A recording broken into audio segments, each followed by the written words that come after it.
Naitwa Alfred Makarebera Lyson, mganga mfawidhi hospitali ya rufaa mkoa wa Iringa. Asubuhi ya leo kuna ajali imetokea ya gari linalotoka Zimbabwe katika eneo la Mseke. Watu tuliowapokea mpaka sasa ni watu 13.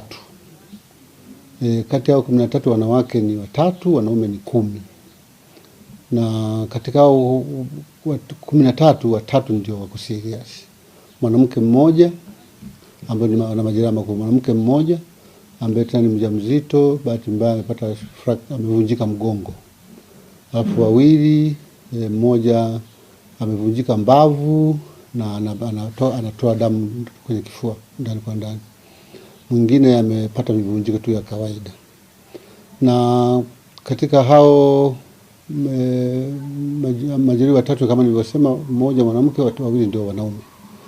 Tuna vifo viwili, wote ni wanaume, mmoja amejulikana, mmoja